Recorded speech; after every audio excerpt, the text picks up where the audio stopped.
Hey, everybody, we've got about 4 minutes till we get started.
Okay, I think we're going to go ahead and get started in just a minute.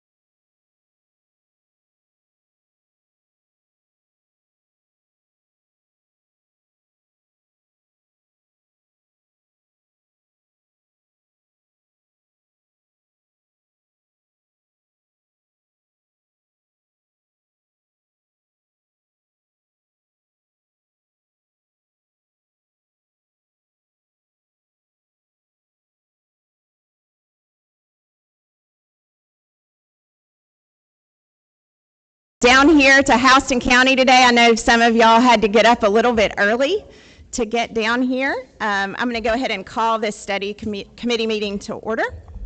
We are the Blue Ribbon Study Committee on Education Performance Metrics and Workforce Stability.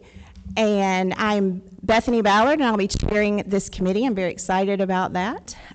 Before we get started, I want to say thank you to the Houston County School District and Dr. Richard Rogers for allowing us to use this wonderful facility and hosting us. We appreciate it so much. I want to introduce just a couple of people who are here. We've got Representative Shaw Blackman. We are actually in his district.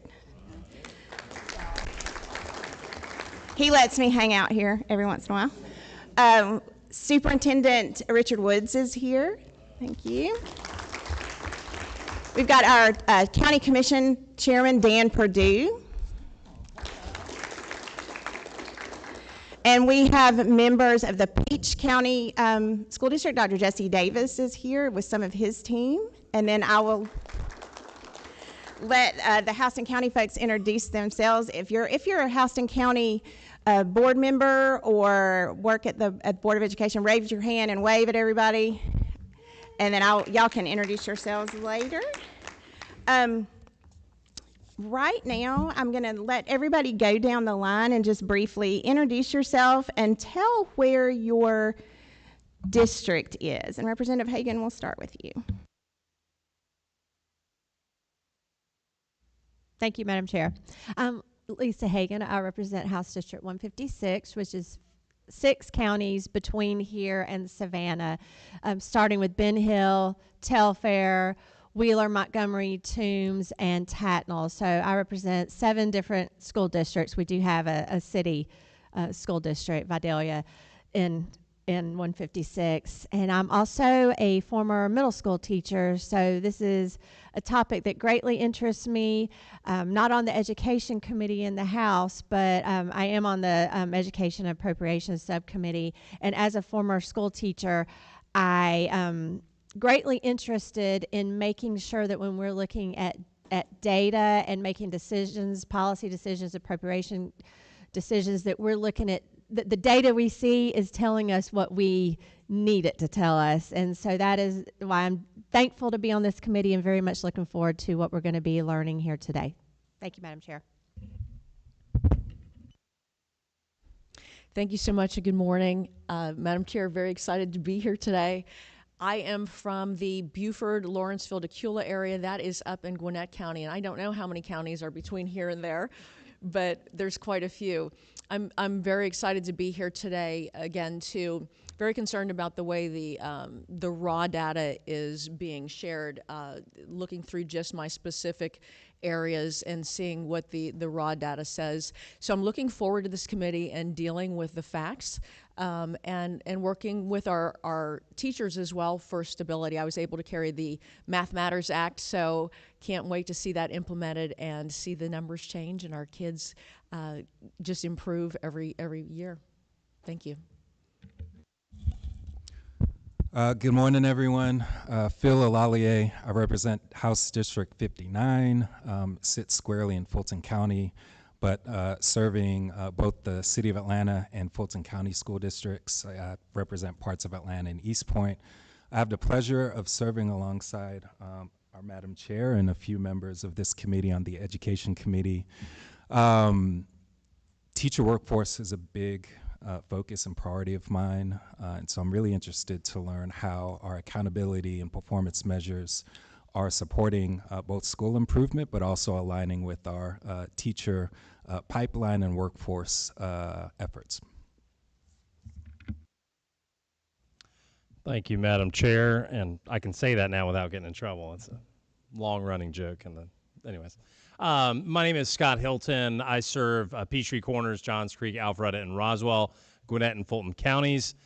Gwinnett County had our first day back at school today. The school bus came at 6:20 in the morning, so if I nod off a little bit, just nudge me, Phil, back awake here. Yes.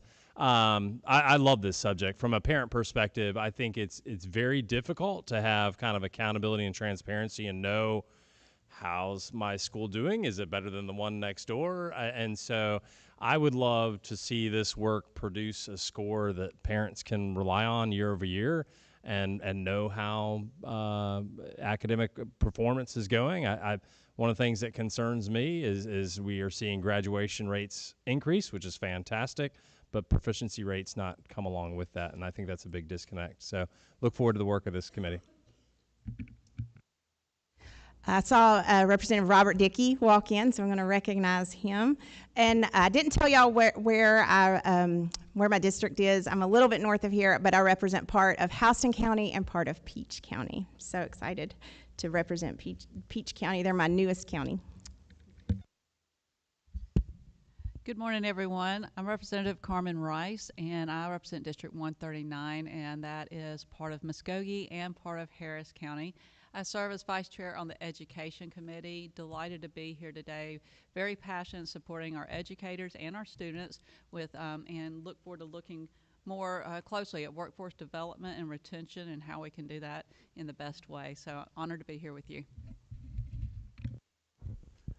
Good morning, everyone. I'm Omari Crawford, and I represent House District 89, which is a DeKalb County-based district. I have an honor of being a product of the DeKalb County School District, so I represent the area I grew up in. Prior to being in the General Assembly, I've worked in local law, and a lot of the projects that I worked on would be in conjunction with the school board. So this board is going to give, this committee is going to give me an opportunity to learn a little bit more to how I can go back and, along with my colleagues, provide better work and services for the school districts in my district. So thank you for inviting us here. Thank you for hosting us. Looking forward to learning. Hi, I'm Representative Karen Lupton. I represent District 83, which is in Metro Atlanta, parts of the municipalities of Brookhaven and Chamblee. I'm a proud mom of public school educated kids. As I would tell them every morning, an educated populace is the bedrock of democracy, and that is why you must go to algebra. So some days it worked better than others. But yeah, big supporter of public schools, really interested in knowing how we can restore respect to teachers and educators and support them in the best ways possible. Thank you for having us here. Good morning. My name is Chuck Martin. I represent the 49th District up in Fulton County. 3 cities from east to west, Alpharetta, Milton, and Roswell, make up the 49th District. I'm a former mayor. Someone asked me earlier today, well, you did a lot with education then. And we didn't have an independent school system. We were part of the Fulton County school system, so I didn't have direct control over that as mayor, obviously, but we did work with our school board. So let me just say this. I appreciate our school board members and our school administrators that are here and the local elected officials in the counties and the cities that work with them. It takes a group to do that. I want to echo what Representative Hilton said, Chairman Hilton said about the numbers, and make sense. I'll go back to statistics, if I may, Shirley Ballard. In high school, the first statistics class that I had, in college, the professor came in there and he goes, you know, there are lies, darn lies, and statistics. He might or might not have used a different word there, but that's what I feel like about our test scores. Our test scores, you guys are in there with the students every day. You know how they're learning, and yet sometimes the scores don't reflect that. So I'm interested in learning more from you and some of these folks that are more directly involved in K-12 education than I am as chair of higher education, to understand how we can make that make sense, as Chairman Hilton said, to the citizens, because the outcomes are what matters. And the last thing I'd say is I think I'm here, and I thank the speaker for allowing me to learn about K-12 more as the higher ed chairman, because it is an education continuum. It isn't our goal to prepare our students not just to graduate from elementary school or graduate from middle school or graduate from high school, but to graduate into life so that they can have a career. And that involves all sorts of testing, not just of their academic ability, but how they, what they want to do and be. So I look forward to this, and thank the chair lady for giving us the opportunity to come down here to Houston County. I don't know if Chairman Blackman's here, if he's still here. I thank the chairman. I've been trying to connect with him all summer on things. It's great to make a connection with him today as well. Thank you. Okay, thank you. At this time, I would like to introduce Dr. Richard Rogers, who is the Houston County Superintendent, and he's going to welcome us to the district and give a few highlights of the great things that are happening in Houston County schools. And both my kiddos are Houston County Public School kids, so, and they have thrived here. Well, good morning. We're glad to have you here. Is that on? Can you hear me okay? Well, I also appreciate the audience being here as well. Welcome to Houston County. You're also in the city of Perry, what we call Paradise, so we want to welcome you here. But, as she told you, my name is Richard Rogers. This is my second year as superintendent. It is an honor to be superintendent of the school district. I began teaching here in 2004, so I've just worked in many different jobs from this point forward, and this is where my wife was born and raised, and it's home, and we love this place, love this community. And I want you to know that we believe in CCRPI. More importantly, we believe in accountability. But what we're here today is it the right form of accountability? Is it the kind we need that will make sure students are prepared for the future? Because at the end of the day, it's not about a score. Those scores represent our students. And it's about, are we measuring in a way that's equitable and shows that that child will be able to go out and really be successful and follow his or her passion. So I'm going to do some introduction of our school district, and then we're going to do a deep dive into the history of CCRPI, and then more importantly, closing the gaps, which is an area we've seen as a concern. Let me make sure I can work this okay.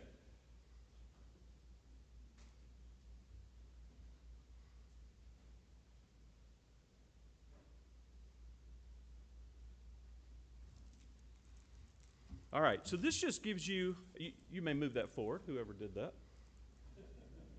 There we go. This just gives you an idea of our school district. I think it's important for you to understand some context of where we come from. But we serve over 31,000 students. We have 38 schools. And as you know, we're in the heart of Middle Georgia. We also have 3 programs that we're proud of.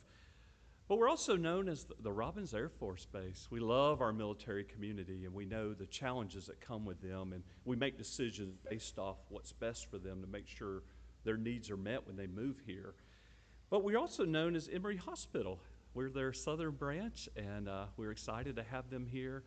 And I'll tell you something else. If you attended our opening session the other day, and I appreciate our representatives being there, we live in a community that supports public education. And that right there, a strong community has a strong public education system. And that's one thing we benefit from in Houston County. We are performing above the state. And what's interesting about that is a lot of folks, when they think of Houston County, they think of a certain way. But when you do a deep dive into our demographics and our poverty rate, it really is impressive that we're beating the state in all areas. To go a little more specific, we're the 11th largest school district in the state. That's our graduation rate, and I agree with what the chairman said about we need to make sure the data is moving with the graduation rate. Otherwise, what does the graduation rate mean? And that's one thing our team talks about. Here's a perspective on our demographics. So one thing interesting is no single racial or ethnic group makes up a majority of the enrollment in Houston County. So we have the diversity that a metro district has, but we're here in Middle Georgia. We're actually in the top 1% of being the most diverse district in the state. So when you look at our data, it's a great representation for you to be able to pull from and move forward to other districts. We are above the state in CCRPI. We scored in every grade band. But when we look at the components of the CCRPI, we beat the state in 12 of the 13. What's interesting, we did a deep dive. Which one did we not beat the state in? And it's the elementary closing gaps. We had a 100 the year before. And then next year we had a 51.9. And I think you'll see the why behind that. And it's interesting from a parent perspective. I have a daughter in the school district, one who graduated from the school district. We did not teach that year. We were not impactful that year. So why did we go from a 100 to a 51.9 in 1 year? And my team will share those details with you as they come up, because that's a very concerning feature of the CCRPI component. We have Operation Graduation. We're very proud of this, and Dr. Lasagna Frierson leads that for us. She's over there. But it's lifted our graduation rate from 91.2 to 93.3, and we see the 2026 rate coming back even higher than 93.3. But as I said at the opening session, it's not about the data point, it's the children behind that. And that's why we're here today. Let's keep in mind our students. Our preliminary 26 Georgia Milestone results shows gains in 9 of our 13 areas, which we're very proud of.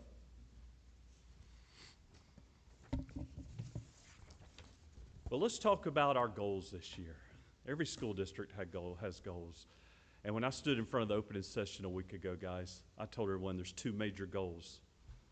And as I was speaking to someone in the audience a moment ago, I even asked them, they said it felt like I was teaching. I'm a teacher at heart. And I asked the audience, what are our 2 major goals? Guys, it's relationships and innovation. You're not going to hear literacy and math out of our mouth because we're doing that. That's the foundation of why we're in education. But what makes Houston County unique? And that's going to be the relationships we build and the innovation we're doing here in the school district. So as you look right here, we also, I call it the people's budget. When we design our budget every year, we have a solid budget here in Houston County, which is great to be able to say. We know what's going on around the state. Our beginning teachers earn about 20% above the state salary schedule. So you're looking at about 52.5. But we can't stop there because sometimes you have that burnout factor and you want to reward folks for their experience and their higher degrees. And so those with a doctorate in 21 plus years makes over 110,000 now. And I love that they can stay in the classroom, make that salary, because we only want you to move into leadership if that's how your heart takes you. You know, a teacher deserves that salary. But that figure is actually 26,700 higher than the state salary schedule. And this year, on a year when a lot of school districts are struggling, we gave our teachers a 2% pay raise in Houston County. And we're giving them a $1,000 supplement in November to help with Christmas. So I want to thank you for what you do for public education, because the more you meet those needs, the more we can take care of our educators. If you look at the second thing, this is some things that make us unique in Houston. We have a Houston STEM and Career Academy that's going to open up August of 2027, and we did the groundbreaking. Just very excited about this, guys. It's a game changer. I want you to look at it as 3 parts. We're going to have a healthcare pathway that's getting folks ready for Emory Hospital and other needs. We're going to have a STEM portion that hits the robotics, cybersecurity, but then we're also going to have a STEM gym that folks can have robotics competitions and fly drones. And so we were not to Georgia there, but we're going to go in house next August. So I want you to know we understand innovation. That's why it's one of our 2 major goals here in Houston County. But also we began STEM teachers in 13 of our elementary schools. We just started this a year ago, and we've already moved it up to 13. We have 25 elementary schools. We started slow to make sure the budget could absorb it. And we want to start preparing those students from day one. And I spoke to our partners, and they said, can you also include the health care? And I said, yes, we will. We're going to include that in there. So it's about getting those kindergartners excited about the jobs of tomorrow and preparing them from day one. Next, we began an AI pathway yesterday. We opened up schools yesterday. We were the 5th school district to sign on to this. We knew that was a need, and we did it. And one thing I believe in education is sometimes school districts don't change fast enough. This team right here is committed.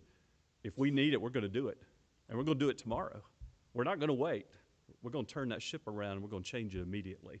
And that's why our focus is relationships and innovation, because it's about the community, it's about the needs of the community, and it's about innovating and giving these students what they need for their future. We also have a Houston Accelerated Scholars Program. It's the highest level science and math courses that are offered in the state of Georgia are in Houston County. Now, I'll tell you, I think one of our friends here is from Gwinnett. We used to not offer those high-level classes. And we came back and said, we're not going to let students who are in Houston County not have the opportunities they have in Gwinnett and Cobb and the Atlanta area. So now, if it's offered, we have it here in Houston. We're going to take care of this community. We're committed. Also, the Lindsay Student Support Center. You may have a family that moves in the district and they have needs of clothing or food or technology. We're going to help them.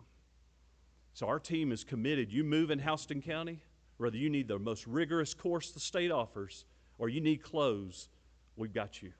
We're going to support you in Houston County. So that just gives you a little piece of how we're innovating in our school district. Next, we've heard a lot about school choice over the last couple years. We believe in school choice. We're going to have school choice here in Houston County.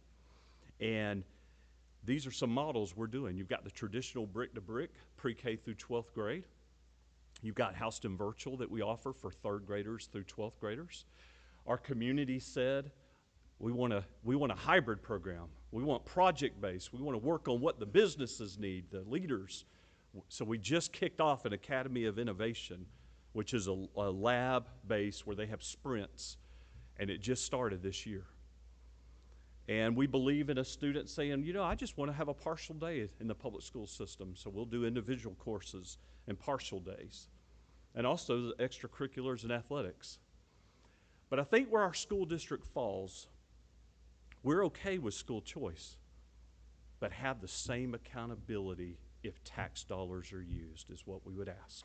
Because all this school choice we're offering on that final screen is being held to the accountability of the CCRPI.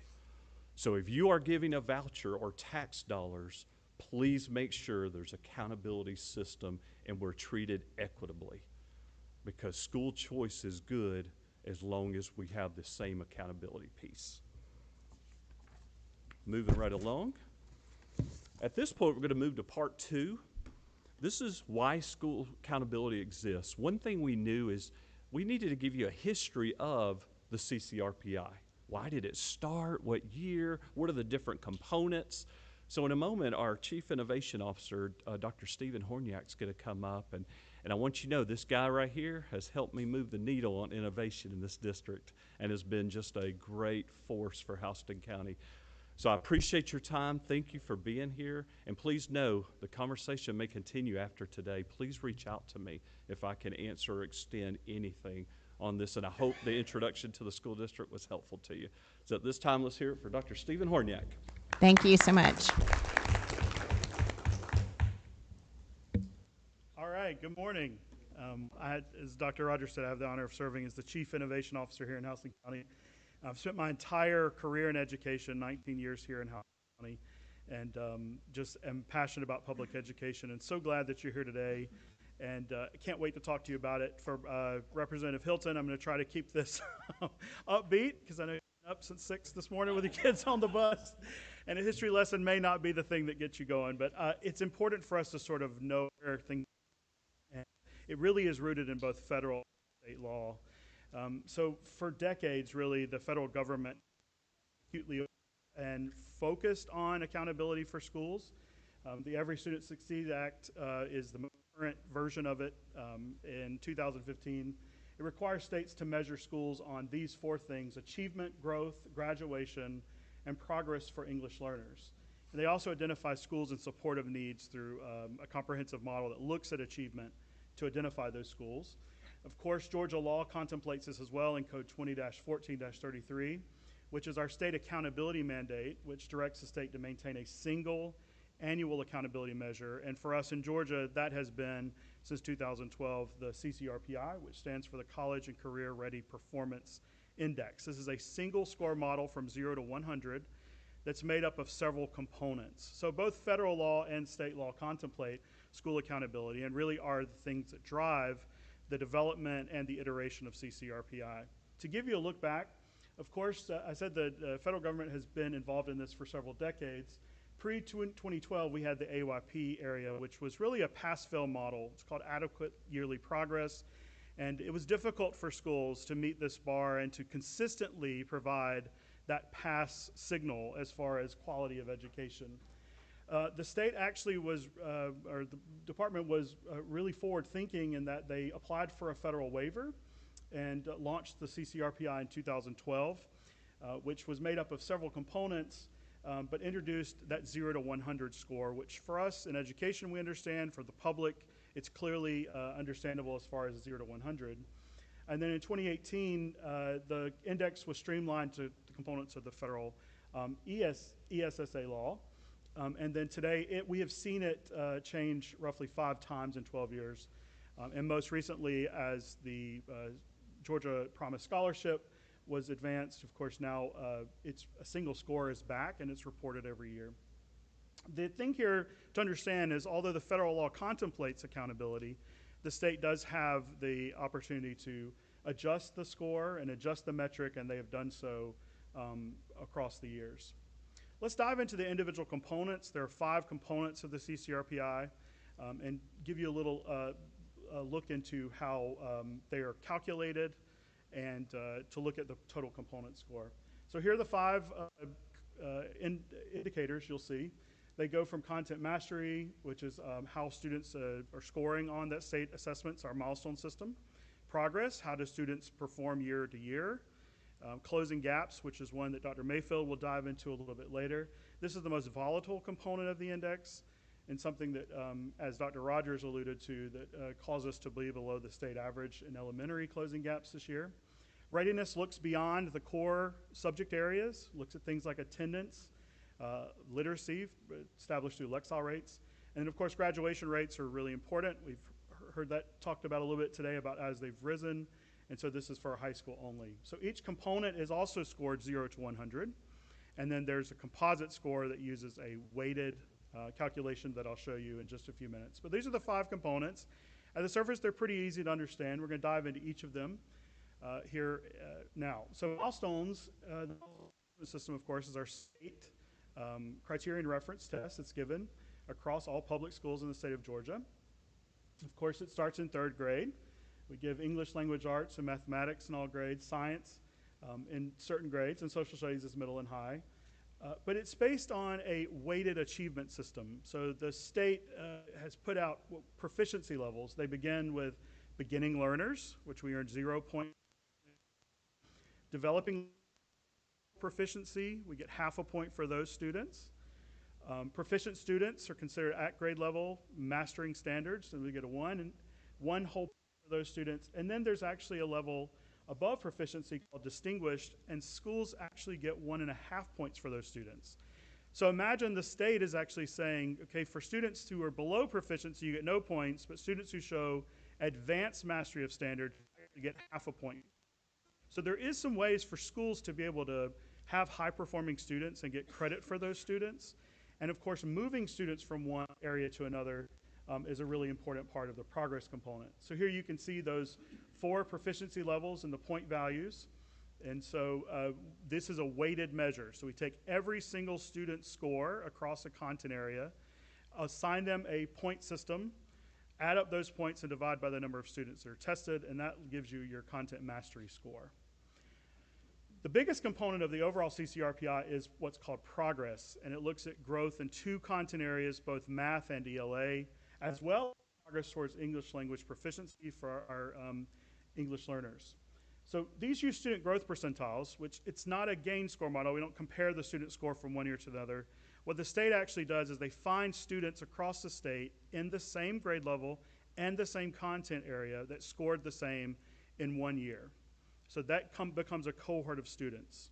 If you scored a 475 1 year, they take that same group of students in 3rd grade math, look at that score of where they scored the next year in 4th grade math. And they assign growth percentiles based on that to see, based on that group of students, did the score go up? Did it remain the same? But is a comparative measure. So it gives schools, regardless of how the student performs, because there are students that perform at all levels, regardless of that performance level, they're able to show that they've grown. And you can see the state actually is contemplating giving more credit where in progress than it does to achievement, particularly in elementary and middle school. But this is a component that, again, allows schools and systems to show progress for students, to say how well are students growing to meet those mastery standards. Closing gaps is the one we'll dive into. I'll leave that conversation to Dr. Mayfield. But closing gaps is also federally required. So the federal government actually makes us look at subgroup performance. So it really contemplates how well students perform compared to other groups of students. We look at things like ethnicity, income, disability, English learner status, and targets are set for those students and then compared as years go on to see how well the school is closing the gaps for those students. So it looks at how well it's closing the gaps for a particular subgroup compared to all students. And then again, we get weighted performance for those based on the state uses flags. So if you make no improvement, you get no points. That's a red flag. Yellow, you get half a point. Green is 1 point. And then for some federally required subpopulations, a chance for a school to make 1.5 points in closing gaps. Again, I'll leave the details of that to Dr. Mayfield and his explanation, but this is the one that proves to be the most volatile for school systems. And we literally look, every year we have conversations about, is this the school's up year or their down year? Because it goes up 1 year and then the next year it's down. It is, again, the most volatile component. Readiness is the 4th one. It looks at all those things beyond the core academics. Of course, reading on grade level, those Lexile measures are really important and have been the focus of recent legislation. Student attendance, of course, the student is in school, they're not learning, so that's a part of it. It looks at students participating in different courses like arts, world language, CTAE. And then, of course, for high school, it looks at other things like dual enrollment, AP IB pathways, and just general college and career readiness. So into pathway assessments are included in there as well. So, and this is that powerful lever that helps us make sure, and students can actually miss up to 17 days and still count favorably in the metric, but readiness is an important component that is non-academic in that regard, except for, of course, our Lexile levels, which are really important and deserve another part of a component in the overall score. And finally, the fifth component is graduation rate that's calculated for high schools. As Dr. Rogers said, we've moved our graduation rate in Houston County over the last 4 years from 87 to over 93.3 from a concerted effort of looking for those students that disengage with their education, going out and finding them, literally knocking on doors, bringing them back in, making sure we provide the support they need to graduate. It looks at both a 4-year graduation rate and a 5-year rate, and it is weighted as well. We get 2/3 of that score comes from our 4-year rate, which is students from the date they enter 9th grade, 4 years after that, graduating, and then their 5th-year graduation rate as well, which is 1/3 of that. So here's how they stack up and are weighted across those grade spans. So for elementary and middle, they're the same. Schools get 30% of their score comes from content mastery, 35% from progress, so that growth component is actually the largest part of CCRPI for elementary and middle. We get 15 points for closing gaps and 20 points for readiness. So we take the individual component scores and weight them, multiply them literally by those percentages to derive a full CCRPI score. High school is a little bit different because of graduation there, so you can see points are taken away from progress, closing gaps, and readiness and added, where 15% of that comes from graduation rate. Graduation, of course, is our ultimate goal. For us, we say it starts in pre-K, and it's something that we've been keenly focused on over the last several years in making sure we increase graduation rates. So how to weight these itself can be debated, and the weights have shifted across revisions of CCRPI, so we've seen those change a bit. And there are some exceptions to that as far as special populations like our primary schools and how their CCRPI is derived for schools that don't have tested grade levels. But this remains our focus in looking at, again, highlights here that growth is the largest component, followed by achievement, and then readiness for schools, except for high schools, which is graduation rate. So really across these, if you think about what this score does for a school system and for a community, we really see it doing 3 things. It is a public score. So every constituent in the state can look and say, okay, what was my student's school score? Now, for a while, the single score went away. But because of Promise Scholarship, using total CCRPI score to determine which schools in the state were in the bottom 25% of overall performance, GOSA, which is now GOES, calculates that single score. The Department of Ed doesn't calculate it, but GOES calculates that score and sends it out. So it is used for public transparency. Of course, as I said earlier, in ESSA, the federal government wants to make sure that we're supporting particular schools that are underperforming, and so this CCRPI score, at least the achievement content mastery component, is the first look for identifying schools that need support, additional support. And then, of course, scores feed state efforts, including the Georgia Promise Scholarship list of lowest performing schools. There are other designations, federal designations, and the state also supports these, a comprehensive target and additional targeted support, and those are used, components of the CCRPI are used to identify those schools, typically in the bottom 5% of achievement for school systems, for individual schools rather.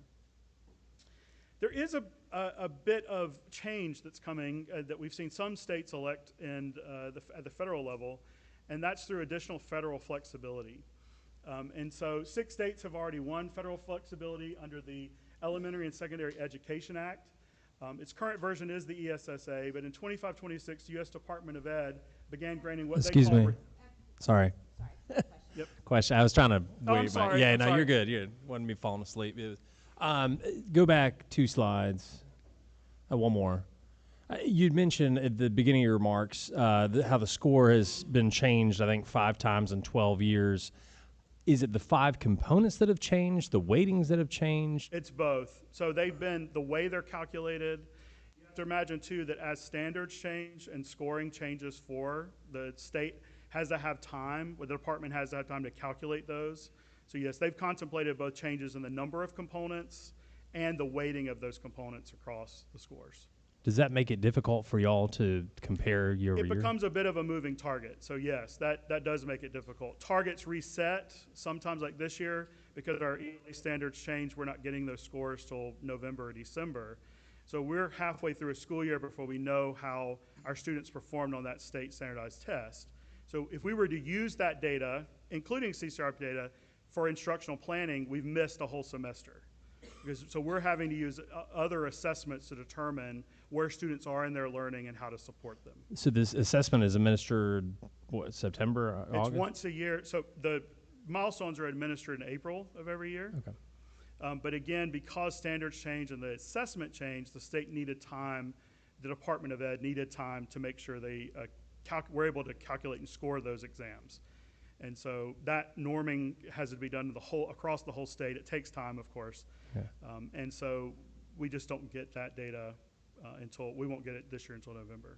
Every other score has come in. We have those results for math and science and social studies. Representative Alaye. Thank you, Madam Chair. Quick question, would you mind going to the next slide? I have a question regarding, let's say a school is flagged for needing improvement and is required additional support. What does that additional support look like for the school, its school leaders, the educators, the students? It's a great question. Fortunately for Houston County, we do not have any school on the CSI, TSI, or ATSI list. This support is, there's a lot of support from the department. Again, I'm not as familiar with that because we don't have schools on that list, but it does entail professional learning support, actually people in the schools helping the leadership staff, helping instructional staff. Additional money is also involved with that. So it really is a support mechanism for those schools to increase proficiency for those students, and it's very targeted support. Again, it's based typically on the bottom 5% of achievement, but it is a mechanism of support. It's no additional accountability in that they're still going to calculate their CCRPI score every year. It's just the Department of Ed, rather, providing support to those schools. And is there any sort of mandated timeline for there is. improvement? I'm not completely aware of what that full timeline is, again, because we don't have a CSI, TSI, or ATSI school. But yes, there is a timeline for support. Thank you. Mm-hmm. Yes, sir. So I mentioned earlier statistics. Operations research was, I'm sorry, where I came from. So my question is, if these things keep changing, to build a longitudinal study to find out if we're really doing this thing, when they change, do they provide a way? I mean, it's following up on, I think, Chairman Hilton's question. How does one measure the true progress across a cohort from K through 12? Because I mentioned earlier, I'm guessing your elementary scores are going to, I'm going to go back to 2020. The guys that are getting out of elementary school were the 2020. So I'm guessing you buried the lead in that. I'm sorry, there you are. I'm guessing, you know, they maybe were in K or first grade when COVID hit. But how do we get the cohort that goes through this thing? It seems like in K-12 education, especially really education in general, we keep changing the things. We change curriculum underneath it. How do we measure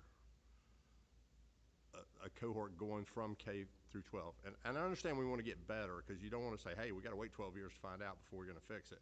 But pull this together for me so that if I were, you know, from another planet and came in here and looked at this, I could look at it and know the things that we're doing are making a difference. Yeah, Representative Martin, I think that's a great question, is at the heart of our concern about the metric. I will just say, prior to me being in the CIO role, I worked in our data and assessment team for almost 10 years.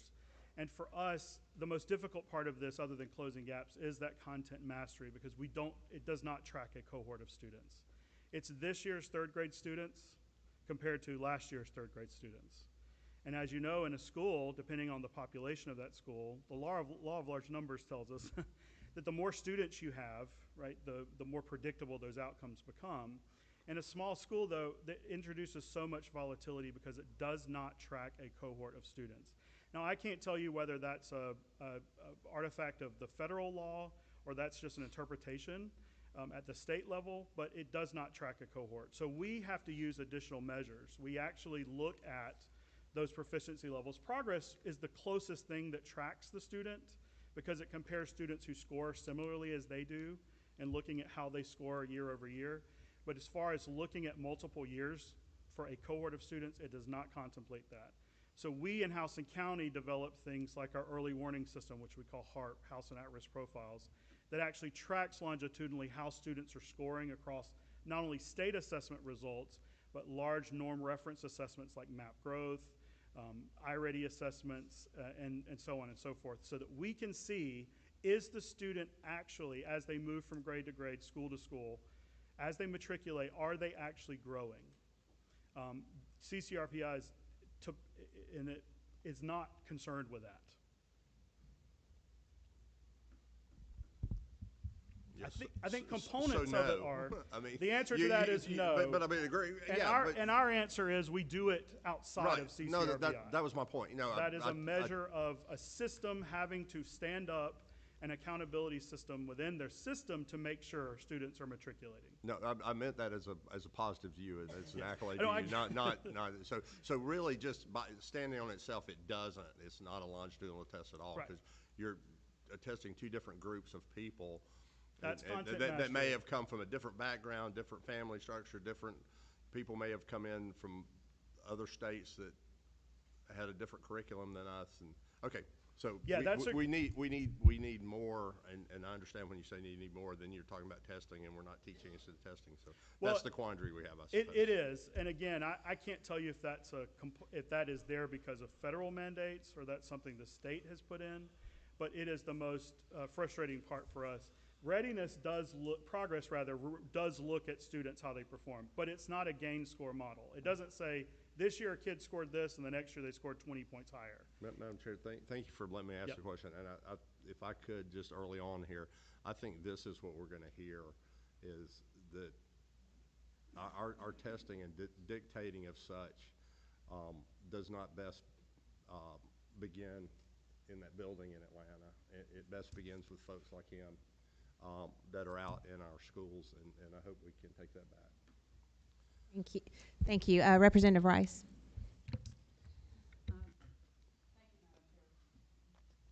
Thank you, Madam Chair. I want to start off by saying, first of all, I am very impressed to hear about your local investment in teachers. I mean, one of the things we'll be covering in this committee is talking about teacher retention, and that sends a loud message to your educators. So very appreciative of that, and I love hearing that.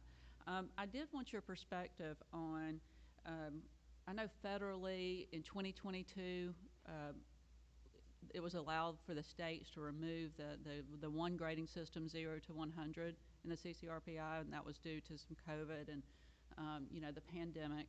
And not trying to beat a dead horse, but I think this is a very important point that I would like to further explain today. When you say 5 times in the last 12 years, would you say most of those, the bulk of those 5 have been since 2022?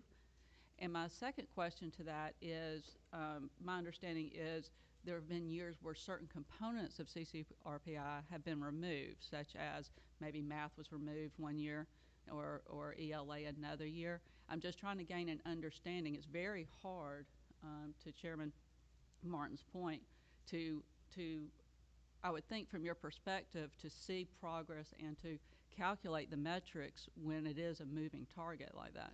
So do we have all the components back in the test? Has that remained for the last 3 years? What is your observation? So and again, I'm not fully versed. I couldn't tell you a timeline. For us, it changes about every 3 years. We see a change, and you have to remember too, in the cycle of continuous improvement, the department is looking at standards and changing. All things trigger changes in the. If the test changes, the accountability measure changes, and COVID threw a wrench in it, of course. We had whole districts that didn't intend in person and couldn't, administer state standardized testing. And so those components through COVID, that's where we relied on our local measures like MAP growth or other measures in place of CCR because we didn't have that data. As far as the state removing, or the Department of Ed removing that score, that single score, we thought that benefited us because that is a very clear signal. People understand if you make a 64 that that's failing, regardless of whether you call it that or not, that's seen as a failing grade, right? And they compare grades across years if the component changes or not. And so that's one reason we're glad that the single score went away. The problem is, since Georgia Promise Scholarship came about, the single score is back, and it's reported, and people see it. And regardless of what happens to the underlying measure, comparisons will be made. People are going to take your score and subtract it from the year before and see what the difference is. And so it sends a very clear public signal about the quality of public education based on something that I would argue underlying does not track a cohort of students, but this year's students compared to last year's students. And again, I may be taking some liberties there. That's just from our perspective in Houston County, how we see it practically. So to answer your question, I would say about every 3 years we see the score change, and COVID put everyone in a difficult position, and I believe the department did what they needed to do to remove that. But again, Georgia Promise Scholarship brought it back. And you can see Department of Ed is no longer calculating it. It's now calculated by GOES. All right. We'll finish this part about this flexibility.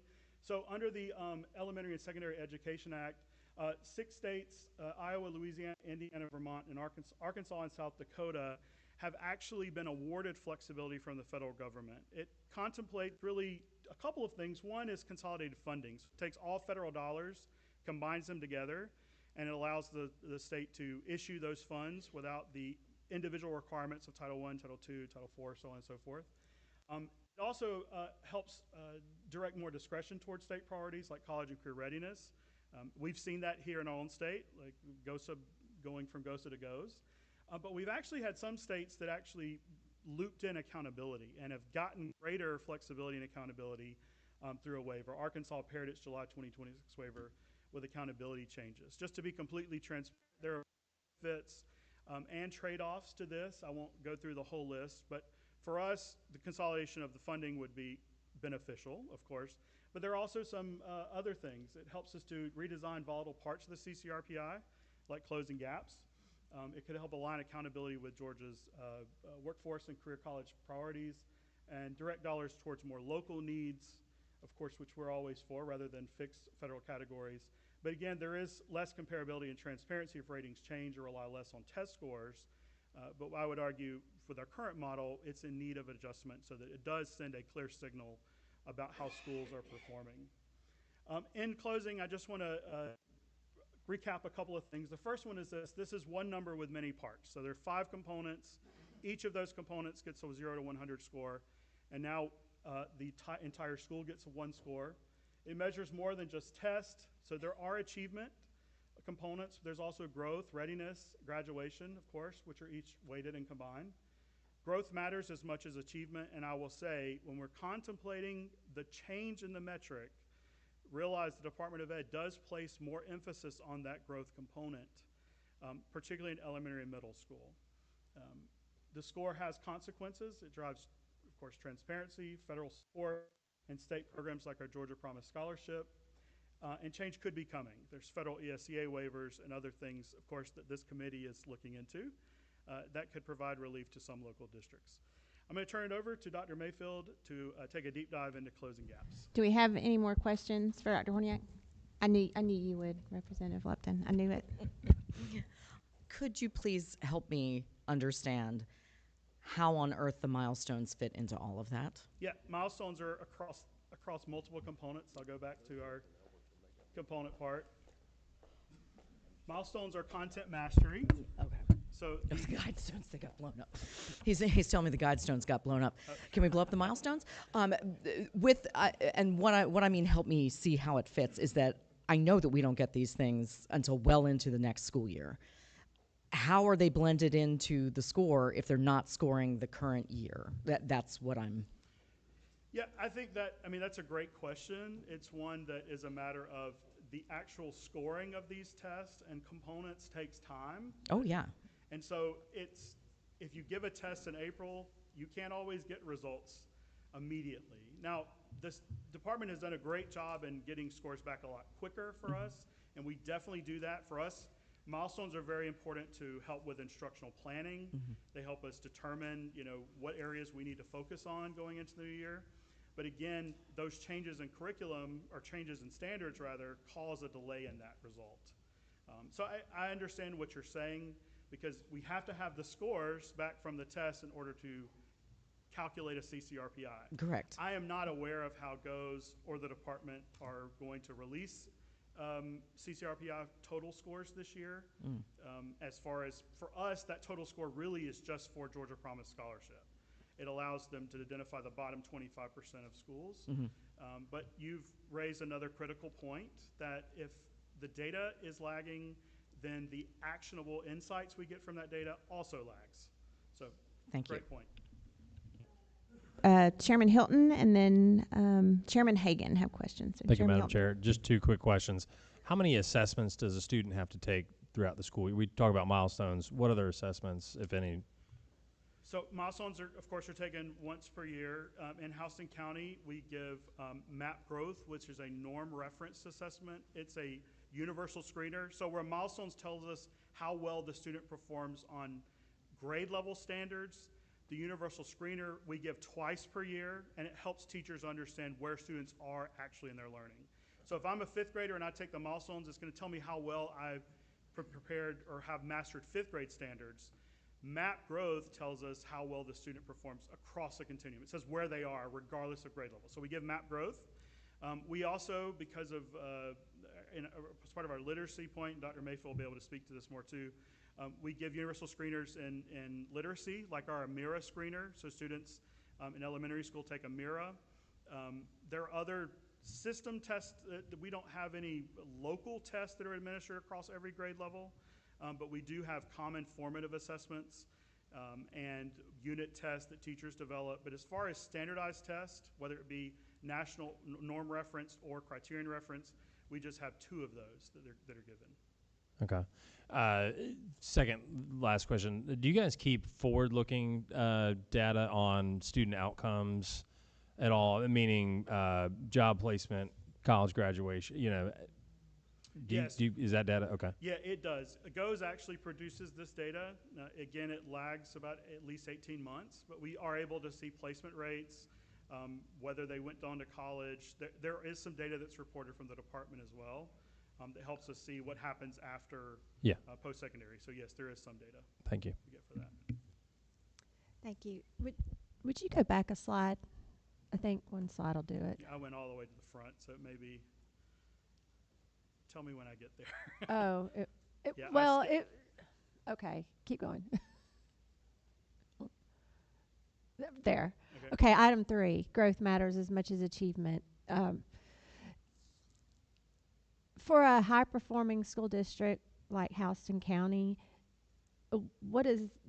how does that impact you, as say maybe compared to a very low-performing school system? Does that growth metric unfairly hurt a high-performing school system? The short answer to that is yes. Okay, how? And I'll explain it without going into the statistics. I'm not quite as qualified for maybe those intricate conversations, but there is a ceiling effect. Okay, so imagine a student that scores at the very highest level. They're a distinguished learner. Okay, and we have schools in our district that have a quarter or more of their students scoring in distinguished status. At that point, growth is fighting for those additional points. Now, if everyone in that group stays at that same level and scores just as high as they did the year before, then everyone's growth may look good. But if our students drop just a little bit, because it's a comparison to their peers across the state, yes, there is variability that introduces that we can't account for.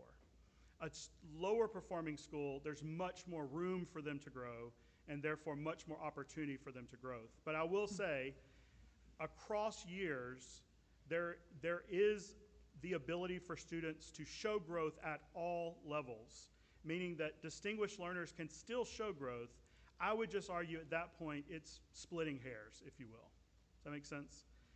Yes. And it does become more difficult for them in that progress score to maintain high levels of growth, whereas a lower performing school, there's just more growth on the table. Right. So even if you, Madam Chair, if I could do one more question just to get some clarification. even if you are still performing well, and I'm just going to make up a number, if you had an average of 93% and it went down to 92.5, would you be? That's still an incredibly good number, but would that would impact you negatively based on that It growth possibly component? could in Okay. a couple of components. Content mastery, it would not affect you. So that the second largest bucket, it does not, because if you're performing at distinguished level, regardless of whether you're at a 530 or a 540, you're still going to get those 1.5 points per student. For progress, though, because that score is entirely dependent upon other students in the state, not at your school, who also score in that, there is no way for us to know whether or not you're going to capture that growth. So the answer to that is no. We can't guarantee that it's going to not impact other components. It very well could impact closing gaps as well if they're part of those sub-pops. Okay. Thank you for clarifying that for me. Last question, and then we're going to move on to our next speaker. Okay, so you brought up something that's the old statistics got to come back out of me. So you're telling me, I'm trying to manage independent outcomes. You're telling me that what went on at this school, the scenario that Representative Rice just said, how that would score in this metrics is dependent upon something happening around the state that had no effect, that school or that student couldn't do anything about. But their score's going to, the same thing happened. They went from a 95, I believe she said, to a 92. And you're telling me the way that score will be judged, it happened in other schools. How is that in any way, shape, or form telling me how good a job that school is doing? Well, because and that's a great point. Now, I understand it's relative to the rest of the school, but you know what? That student doesn't care about the other schools. That student did what they did, that teacher did what they did, and that student improved the way they improved, irrespective of what happened in the rest of the universe. Yes, sir. So, you know, statistically speaking, we're looking at this at a single node, and we're judging that, and we're improving that. And then we're looking overall, are we doing well as a state? That's fair. But so that is my question. I want the chair lady's ready to move on, and I know I am. So I'll wait and talk to you about that later. Yes, sir. The question I really had was somewhere in one of these slides. I want to ask you to go back to it. But one of the metrics was how many people, readiness, I think, in dual enrollment. I'm real concerned if we're scoring and it's good for you on this test to do dual enrollment, because I have been approached and told there are schools recommending students go into dual enrollment and the students aren't doing well in it. So if you're telling me somehow you score better pushing students into dual enrollment, you know, hoping they do well, that's problematic for me. Maybe we can talk about that again Yes, sir. offline. I'll be glad to. Thank you. Yeah. Thank you so much. I think that we're judging by the questions of the committee, we're seeing why we're doing this study committee.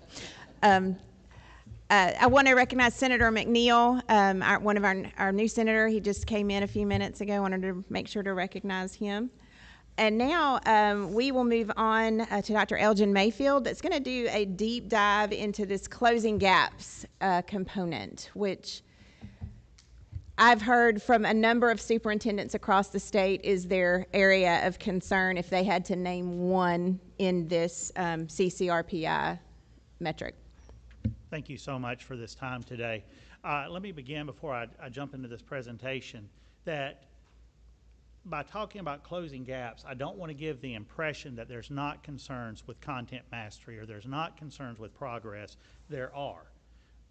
But I believe the most volatile component is closing gaps. And I want to take these next few moments and share this with you as to why.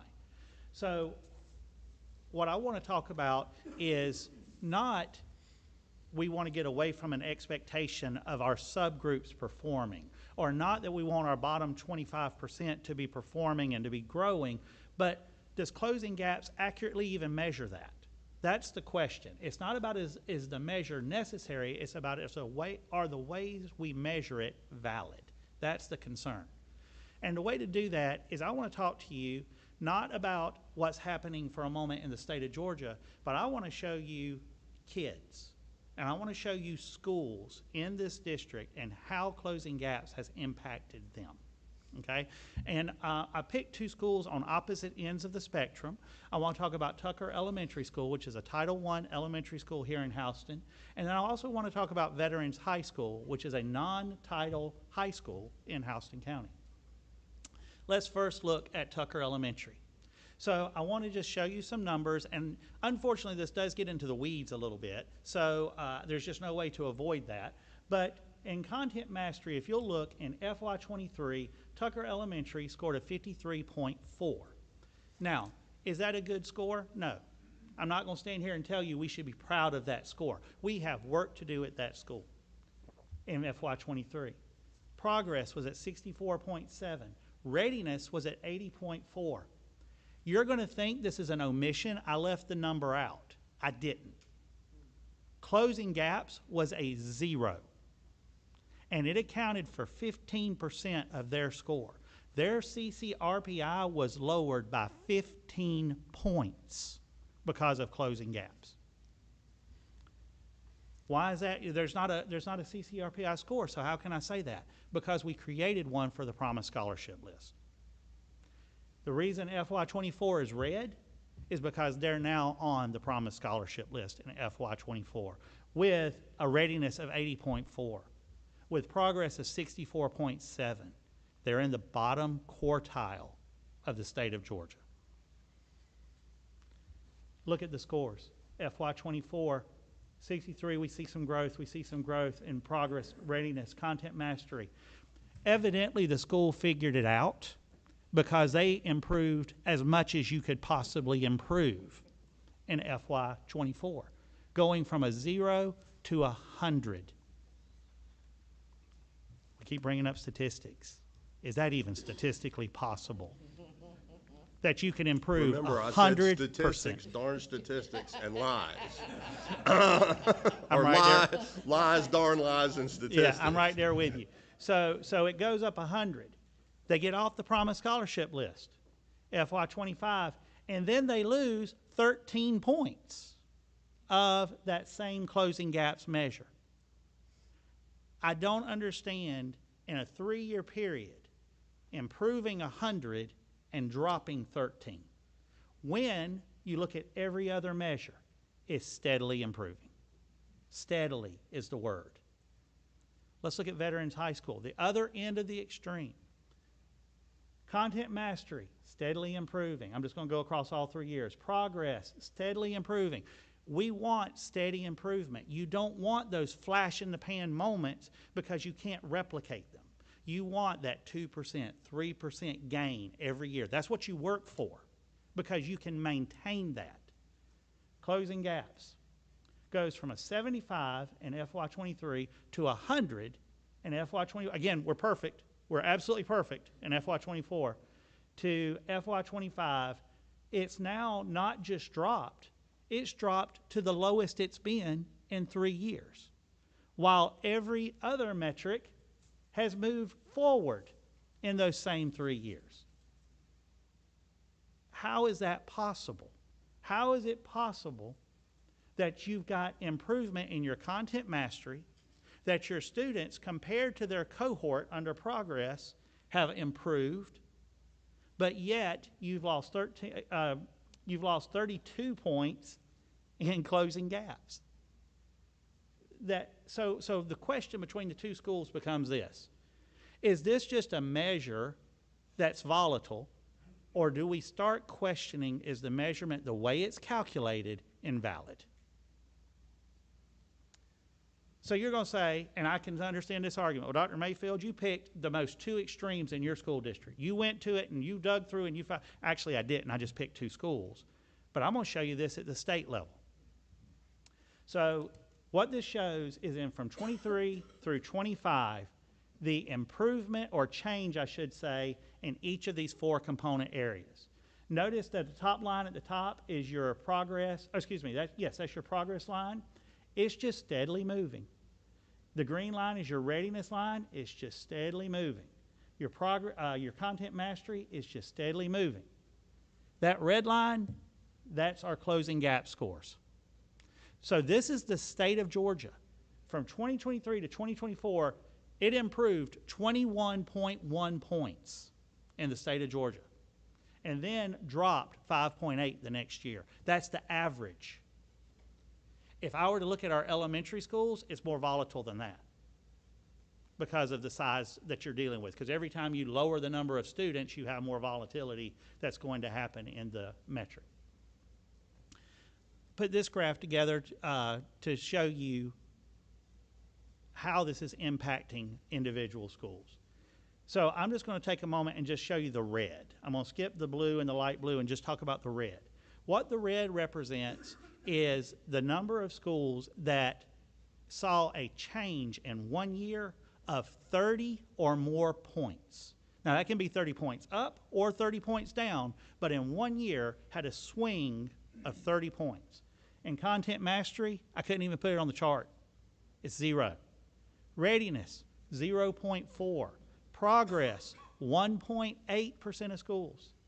Closing gaps, 47% of schools in the state of Georgia saw at least a 30-point swing in 1 year in closing gaps. Half. Yes, Chairman Martin. You're getting, I'm going to nerd out on you with statistics. let's go there. I'm right there with you, buddy. But okay, so this is measured, the closing gaps, and I'm not an expert in this, but this is measured on the group as a whole and then subgroups. It's subgroups. If you do the group as a whole, do you get that kind of swing? Or do the subgroups, when you score the subgroups, is that what drives the swing? Because the subgroups are, like you said, law of large numbers. The subgroups are smaller. Mm-hmm. They do that. And then the other question I would give, each one of these, even at elementary, middle, and high school, each one of these groups is at a different place in their education that were impacted by the spring of 2020 and many into the fall of 2020, the 2020-21 school year, the pandemic years. So my question is, can we differentiate between the closing gap scores of the group as a whole and what portion of that comes as a whole from the subgroups, and can you then attribute the volatility more to the subgroups? Oh, it's 100% the subgroups. So closing gaps looks at nothing but subgroups. It breaks everybody into subgroups and looks at how that subgroup is performing. So by nature, you're going to have at an elementary school, for example, the subgroup can be as small as 15. That one student is going to represent over 6%. So one child has a 6% flux on that score. I remember we had a school of excellence up in the district that when some of these scores started coming out, they had a very small score. Literally, I think they had 2 kids in one of the federal subgroups, and it took them off the blue ribbon school list because one of those kids actually had a severe illness and was absent that year. I mean, as crazy as that sounds. So we do know then it's the subgroup. So if we know this, again, statistically, if we know this is not a valid representation of what we're trying to measure, one would say, why don't we do something? If you do the same thing over and over again and expecting a different result is insanity. So why don't we, have we tried? I agree with you 100%. That's what we're here for. Is that what we're here for, That is the purpose of our meeting today. Yes, Thank sir. You. Okay. All right. So to understand this, I want to talk about how closing gaps is calculated. And I'm not going to get really into this, but you just have to have kind of a basic understanding of this. So what happens is the main factor for the volatility is that it is recalculated every year. Your target is reset every single school year. So the way it works is, so let's say in the previous year we scored a 70, okay? Well, what the closing gaps looks at is nobody's going to be perfect, so let's not say it's out of 100. We're going to give you a perfect score of 90. Now, I know that's confusing because I had hundreds a second ago, but what that means is the gap between what they say is a perfect score and your 70 is 20 points. 70 plus 20 is 90. So what they say is you should grow 3% every year in that gap. So if you'll follow my math here, so 0.03 times 20 would be 0.6. So 70 plus 0.6 is 70.6. So your your goal for that next year, your target is 70.6, right? Okay. So if your subgroup, and please understand this would be one subgroup, each subgroup has their own thing. So the baseline's changed every year. So the next year, let's just talk about how this happens. So we have a great year in closing gaps. We don't just make 70.6, we blow it away, and we make an 88. What a great year. I'm going to tell you, as someone who's done this for a long time, I almost cry over that because I know what's coming the next year. Okay, and that's why, as Dr. Horniak said, we sit around our executive cabinet table when we're discussing schools and literally say, is this their high year or their low year? Because it's going to flux that much. So the way it works is now we reset our target. Our student scored an 88. So using the same math, now our goal for the next year is 88.06. So please follow this. So what that means is year one, we made a 70. Year two, we had a great year, had an 88. Well, year three, let's just say it wasn't as great, but it's still a good year. We made an 82. Guess what's going to have a negative score? You're getting punished for marking up for marking down. Yes, you're getting punished for overachieving. So what happens is, and look at this, from year one to year three is a 12-point growth. But because of the way it happened, you're going to have a really bad closing gap score in year three. Okay, so even though you see growth, your score is going to be negatively impacted. I'm going to tell you this shouldn't be a surprise. I think the volatility is predictable because of everything closing gaps measures. Moving annual targets. The fact that the target resets every single year is going to introduce some volatility. Different student cohorts. This is important. This doesn't measure how this kid, like in progress did last year compared to how that same child did the next year. It's different student groups. It's how did third grade in this subgroup do this year compared to third grade in this subgroup next year. Completely different kids. Small subgroup sizes. Like I just said, if you've got 200 people in that subgroup, well then that one child represents 0.5%.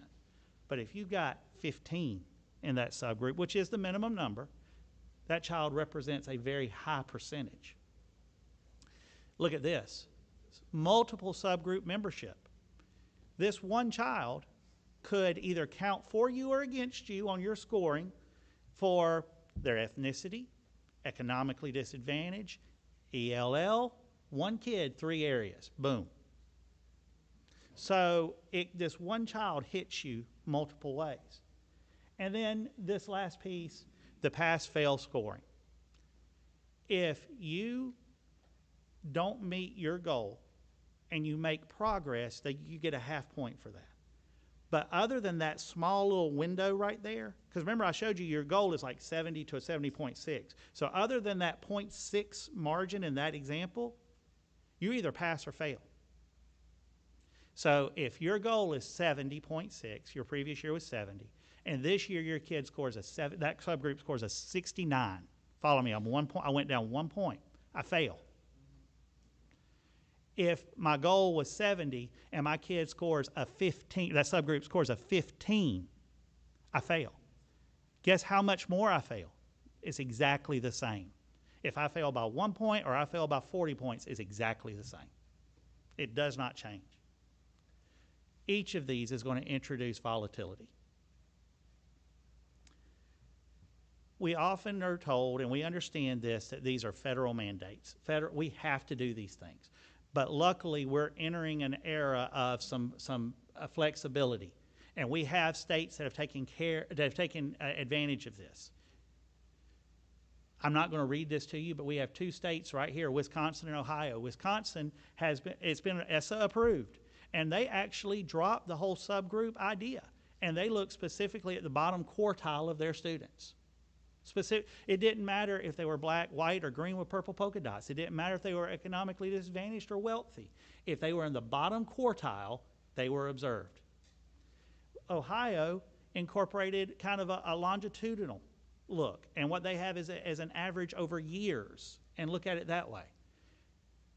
And that brings us to, like, we didn't want to just be doom and gloom.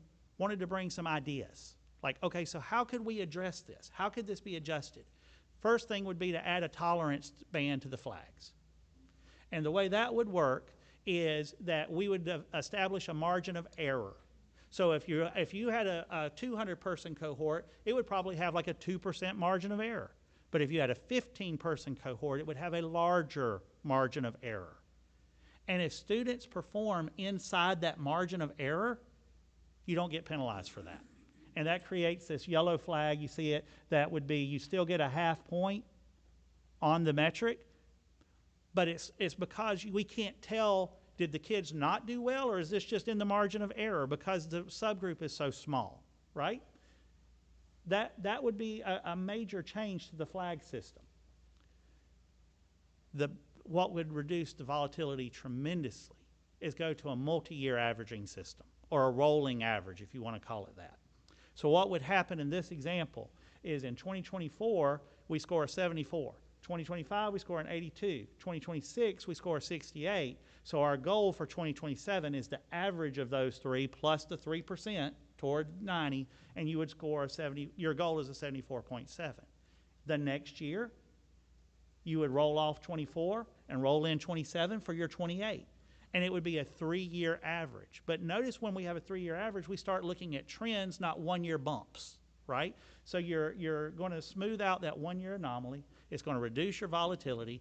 It's going to produce a more reliable picture of school performance, this subgroup performance. Because I'll be the first one to tell you, we should be watching how our most underperforming are doing. This isn't an attempt to get away from that. Yes, sir.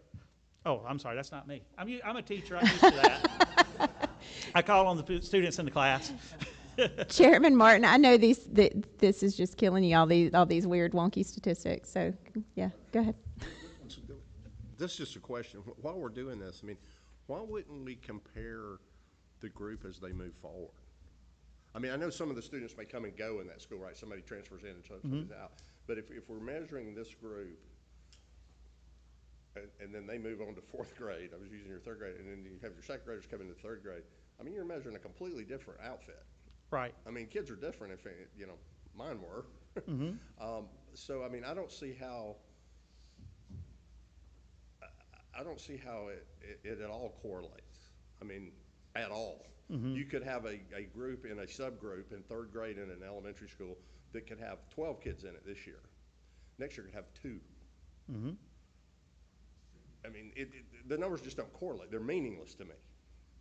I mean, I understand you want to watch them. I mean, you know, but this as a scoring mechanism on which to judge the progress of a school or the attention an administration is paying or a job a teacher is doing, I don't see any value in it as a scoring mechanism.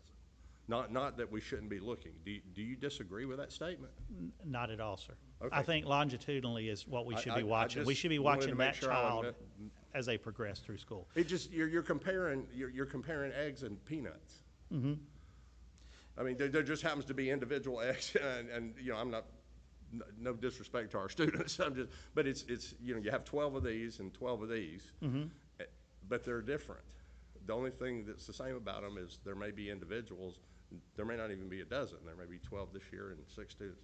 I just don't see how. Where did that come from? That actually began with ESSA. And I'm actually really glad you asked that question. So it was an attempt by the DOE to answer what was required by ESSA.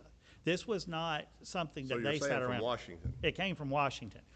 But there is now flexibility, and I hope that we take advantage of those opportunities for flexibility. Long-term improvement targets is just another way we could do this. I'm not going to go through this. It's just another way that you reduce the volatility. And what it would be is you'd set a 5-year goal and then make incremental improvement toward that 5 years. So if my 5-year goal from my baseline year to year 5 is 72.8, I just create a metric along the way that says you should be growing toward that. And if you jump way above that 1 year, that's fine. Just try to keep on that path. And if you fall below it 1 year, that's okay too. Get back on track. So that's the idea. Representative Crawford, did you have a question? Thank you, Madam Chairwoman. I have a question, and this is a question that came from Chairman Martin's previous question. He asked about, discussed a particular instance in one of his schools with a child that was sick. What external factors are considered when we are measuring this, if at all, and how is that accounted for from year to year, right? Are we looking at certain external factors and accounting for those things, children being sick in other instances? So basically, we don't. So we have a saying that we use. You're in school for 180 days, but only one matters. And it's the day you take milestones. And if you had a bad morning that morning, if you're sick that morning, if you're sick enough to stay home, of course you can make it up. But if you came to school sick, you're going to take that test. I'm going to tell you a quick story, and you're not going to believe it, but I promise it's true. Before we moved to the computer test, if we had a kid throw up on their test, we put it in a gallon Ziploc bag and kept the test because of accountability. That's not an exaggeration. You had one job.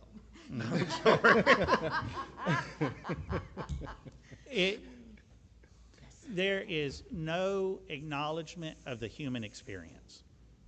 If you didn't have breakfast that day, your parents had a huge fight the night before, you're scared they're going to get a divorce, doesn't matter. All that matters is your performance on that test today. Closing gaps is one piece of this. It is the most volatile for sure, but it is not the only area of concern. Okay?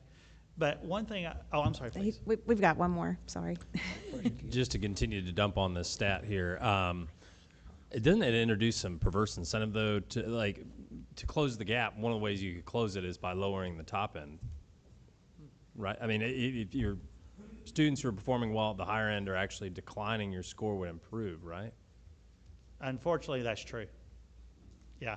So we would never do that. I'll just be, as an educator, we would never, ever. But you get rewarded for, if the high end students are doing worse, you get rewarded according to that stat. Yeah, I mean, I can't argue with that. Yeah. The other thing, so I'm a parent of a child with special needs, and so I'm always kind of fighting and advocate, and that child would fall into one of these subgroups here. Mm-hmm. I've always, in the back of my head, when I'm sitting in an IEP meeting, wondering if his placement is based on whether or not he's got to take the milestones test and whether or not that impacts the score. I mean, I don't know if that's a question or if I'm just throwing that out there, but that's kind of what another item that frustrates me with this score as well. I understand that, and one of the things that we often talk about is that when a student is diagnosed as special needs, that child literally has special needs, but yet we're going to give them some accommodation and have them take the same test that everyone else takes. But they may have needs beyond that. It may be appropriate, it may not. Each child is different. Yeah, thank you. Mm-hmm. So, as I kind of conclude and answer any other questions, of course, I don't want to ever give the impression that we're trying to get away from accountability. We actually believe in accountability. We believe we should be measured by what we do. We just want that measurement to be an accurate picture of what's happening in our schools. And that closing the gaps is so all over the place. I think anytime you have a metric that standardly moves more than 3 to 5% every year, you have to question the validity of that just on the face of it. Because in large organizations, things don't move that quickly. So that's kind of where we are today. I didn't just make all this up. I actually have references if you want to look them up. So with that being said, are there any other questions for me? Yes. So Donna Tucci. This goes back just a little bit, but if the tests are taken in April and the results don't come back till November, what's the guideline for the year? Is it from the previous year? So I'm actually very glad you asked that because I wanted an opportunity to address that. So there's a little bit of a misunderstanding there that I want to clear up. Typically, we get the test back within a few weeks. This year is unique for English language arts because it's a new test with new standards. So what has happened this year is they are taking time to make sure they've established the cut scores clean, they being the Department of Education. It's making sure that the cut scores are clean we clearly know what a score is for a level 1, what a score is for a level 2, et cetera, et cetera. And so they're taking extra time this year, which is why we won't get those back until November this year. Typically, we get them back within a few weeks. So I did want to clarify that. And the other piece that came up that's in direct relation to what you asked, anytime the test is reset, that section does not count toward progress. So this year, progress, unless I'm misunderstanding, which is a definitive possibility, will be solely based on our math scores. Because ELA can't count toward progress because it's a brand new test with brand new standards. And anytime you change the test like that, you understand you can't compare this test to last year's test because it's apple and oranges at this point. Representative Olalier. Thank you, Madam Chair. Quick question. You referenced Ohio and Wisconsin, just in terms of the shifts that they made to make their performance index just more logical. Are there any other states that you would put before us as having indices that are best in class? I don't feel that I can answer that right this second. These were the two that I really studied. There were other states that had changed things. Dr. Horniak kind of alluded to them briefly in his section as well. I believe the whole point of that was there are other ways to do this that have been approved by ESSA. I feel that I should be able to answer that, but to be honest with you, I'd feel uncomfortable because I don't have a deep enough knowledge of other states to say, yes, it's better. I just think it's important for us to know that we don't have to start from scratch, and there are other states that seem to be further along just based on some of the deficiencies that have been pointed out during your presentation. Thank you. Absolutely. Okay, I'm going to take Chairman's prerogative for the last question, and then we'll move on to our final speaker. Because the score, the final score, the single score of CCRPI is used to calculate the promised scholarship and which schools are on that list. We've seen, and I'm an English major, so statistics not my thing, but what we could see is a school that is on the list one year, off the list the next year, on the list, then the third year back on the list. Am I understanding that? That is absolutely possible that could happen. Okay. Luckily, all of our schools that have come off the list have stayed off the list, but yes, that is possible. Okay, thank you. Okay. So thank you so much. I think that our brains are probably full now, but we appreciate you taking that deep dive into closing gaps. Now I'm going to call up Dr. Julie Alligood with our Middle Georgia RESA. And I have asked her to talk about how CCRPI affects teacher retention. And I will just say my first year of teaching was the first year of No Child Left Behind, and I can absolutely say that affected teacher retention. Thank you. Thank you so much. I am Julie Alligood, and I'm with Middle Georgia RESA. And before I launch into those, a couple of remarks that I'm going to make, I want to recognize Mr. Anthony Aiken from Crawford County. And he's with us today from our Middle Georgia RESA region. And, of course, I think Dr. Jesse Davis was mentioned earlier. He's also here from our region. And, of course, Dr. Rogers. We have a wonderful little group that comes together once a month, and we talk about situations such as these. And they are a little daunting for our teachers and for our leaders. We've had a lot of leader turnover and a whole lot of teacher turnover in our state. Can we say and point the finger directly at just it's because of CCRPI? Absolutely not. There are a lot of factors, I think, that come into this, but I know that a lot of leaders and a lot of teachers are feeling frustration. The frustration, I think, is largely around the complexity. Michael Fullen is a big researcher around change, and he said, anytime you're going to have change, you've got to sustain simplicity. And I think if I could ask this committee to do one thing, it would be to really work on sustaining the complexity of CCRPI.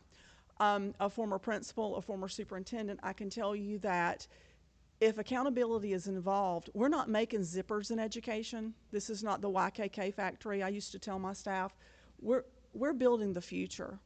We're working with children. And if we're expecting these children to go in and take a test on one given day, like Dr. Mayfield said, they need to know, where is the goalpost? Where have I got to be? They need to be able to articulate, hey, I scored this, and hey, that's not what I want to score, but when I score this, that means that my school does this. And when my school does this, my district does this. And whatever measure that we come up with, it should be just that simple. A first grade student should be able to articulate where he or she is on the continuum, where their school is. A teacher should be able to talk about the accountability metric to parents, not to parents who have an EDD or a PhD from Harvard, but any parent that rolls through the drive of that school should know and understand where their student is and what's going on.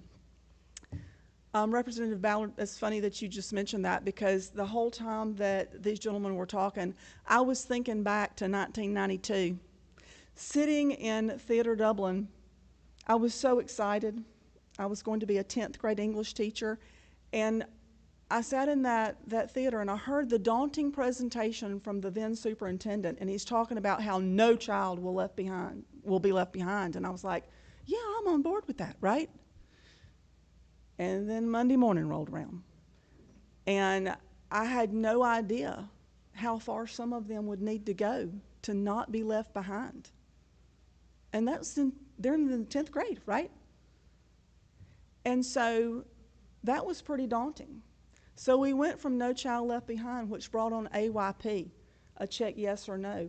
I remember looking at my mentor teacher in those first 3 years and saying, am I not going to have a job if they don't perform? And I think a lot of teachers today are thinking, I'm getting out of this because I can't say that all these kids are going to perform like they need to. And so it gets a little bit daunting, I think. We move through so many pieces with assessment over the years. When I started teaching, we gave a norm reference test called ITBS. There were a lot of problems with that. So we've moved a long way. But that test determined where a child fell across the nation with the basic skills of reading and math, though. We focused on the basic skills of reading and math. We moved from that into the graduation test, which was a horrific thing because we kept people from getting the diploma that they earned. Gut-wrenching conversations I remember having with parents. We moved into the criterion reference testing. And I think a lot of that started because we wanted to measure whether or not the teachers were teaching. And are the students learning what the teachers are teaching? Because we moved from QCC objectives to standards. And that's progress, but I don't know if we necessarily stopped and took the time to really determine what is it that we're wanting to measure. And I think before we can doctor up any more on this accountability measure, we may need to just stop and look at what do we want to measure. Because a lot of you recognize me as being the literacy lady, because I think I have trotted up to the Capitol a number of times to talk about that, and that's very important to me. But we don't have a measure in the state of Georgia that measures whether a child can read or not. So that's going to be important, because I think some of that frustration is leading to frustration among the teachers. The NAEP is not cutting it. That extrapolation of data from a test is not really cutting it. And so I think a lot of that has really fueled some frustration for teachers. And I think it's fueled some frustration for leaders because they can't simply say, where is this child? Where is our school? It's just so complex. So sustaining that complexity would be wonderful, and creating that simple measure of accountability. No one that I've spoken to, I've polled a lot of people since you asked me to come here today, what do you think about accountability? Nobody that I called in and out of our region, nobody says we want to do away with accountability. Everybody wants to be held accountable. I think we've just got to take a deep dive and look at it. I think we've tweaked and we've tweaked and we've tweaked and we've tweaked, and it's time to just say, whoa, let's go back and look, what do we want to measure? So thank you for the time. I am excited about talking to anybody about this and any other subjects. As several of you said, I'm not a math teacher. I'm not a statistics teacher, but my professor did too say about the darn lies. But anyway, so anyway, thank you for the time, and if there's anything we can do to help. That long ago? Yeah, well, I've already told you how old I am in 1992 when I started, so I'll sit down now. Representative Crawford, your light's on, or do you have a question, or are you just on? Okay. Chairman Martin. Thank you, and I love where you went with accountability, and what do we want to do. And I'm sure I'm going to get in trouble when I use this, but long ago, I think it was the Supreme Court justice when they had some case up there about pornography, and they were trying to define it. Can you define that? I can't define it, but I know it when I see it. Yeah. Okay, and at the risk of using that analogy, I think that's what accountability is. And when we try to define it, certainly in Washington and even in Atlanta, it's different. And so I'm going to ask you, because you're out there with the teachers, and I think our RISA is a Metro RISA up in Fulton County over in Smyrna, but you know they have a group too, is we're trying to teach all the kids to do the same thing. We're trying to move them all through the same mold, regardless of where they start, I'm going to get this wrong. Somebody in the room correct me, but there's a test about what you want to achieve and then what you want to do in life. I mean, your aptitude and test. Aptitude and attitude, or excuse me, I'm not that strong in the English language, I guess, to come back and get those words. But so help me to get us to a place where we can do that. I mean, not everybody wants to come in and do the college track, but they're going to be really successful. I mean, I'm not going to get into so-and-so didn't go to college and he has $1 billion company. But there are folks that do things that we try to tell them they have to do it in school, and they don't see they need it. They end up dropping out. They come back. We're doing a lot of things to try to do that. So help me, or help us, I guess, figure out how we translate this elementary school, middle school, high school, CTAE, technical college system of Georgia, the university system of Georgia, that education continuum, because that's what we're trying to do, is prepare folks to have a successful life. I mean, a career is part of that, but it's a successful life. So how do we measure that and support that, and yet have the accountability? Because we love our teachers. My son's been in it for 15 years now. I mean, they're really good teachers, and there's teachers that clock in at 8 o'clock and run to the car as fast as they can. I mean, there are. I mean, that's absolutely. So there has to be that accountability in every profession. Help us find that, or help me find that. I hope that's what Chairman Ballard's going to, have us do, is to look at how we can measure that accountability, to have it, but provide the flexibility to really get them where they want to go. I think that is going to be key for this committee, and I hope that this committee will involve a lot of stakeholders from the schools to come in and talk about that from all over. I think Houston County's done an excellent job with the innovation. I get so excited when Dr. Rogers comes to our meetings and starts talking about that. Mr. Horniak is brilliant, and the whole team of data researchers that they have. But a lot of districts don't have that. They have one person at the central office, and sometimes they have the one person and it's the superintendent.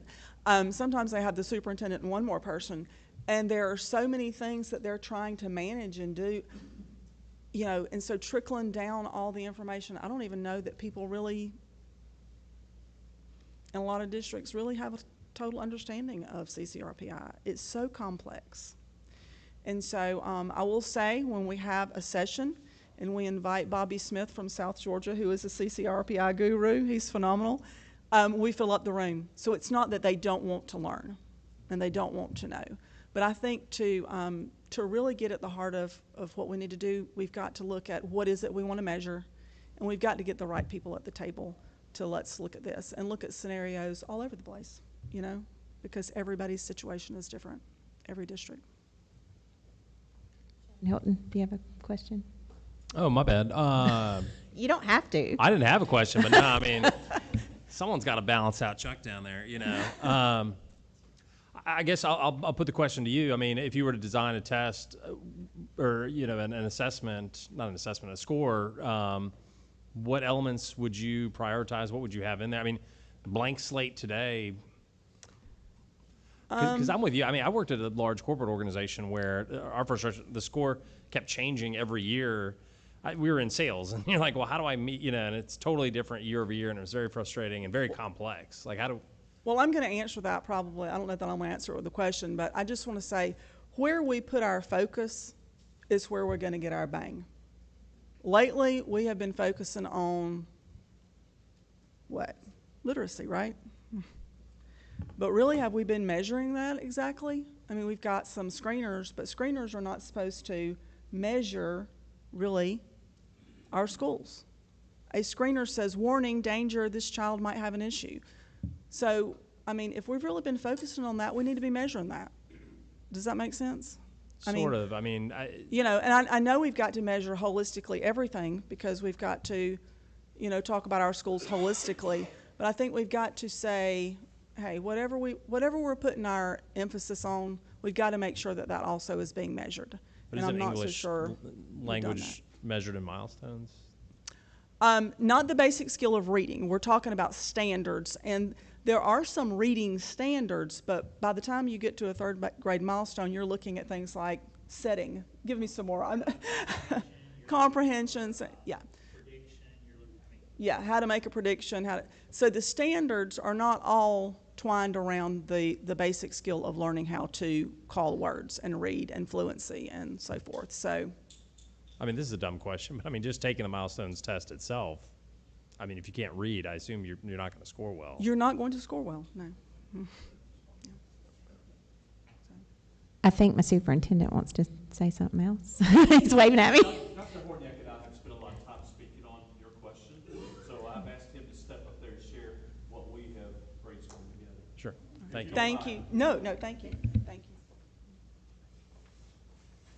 So as Dr. Rogers alluded to, we yesterday launched our Academy of Innovation in Houston County, and it's a completely different program that reverses the way that we have traditionally sought to look at performance in a classroom. It's based on what we call sprints, which are 6 to 9 week projects where students work collaboratively together. We embed the standards of courses throughout that sprint, but they have to stand up a real product and then defend it in front of a panel, almost like Shark Tank style.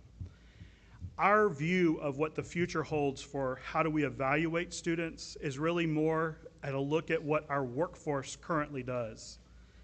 If we learned anything from COVID, it's that the way people work has fundamentally shifted, and if we're going to prepare our students for that workforce, we have to show them signs of what that evaluation looks like once they become a functioning member of society.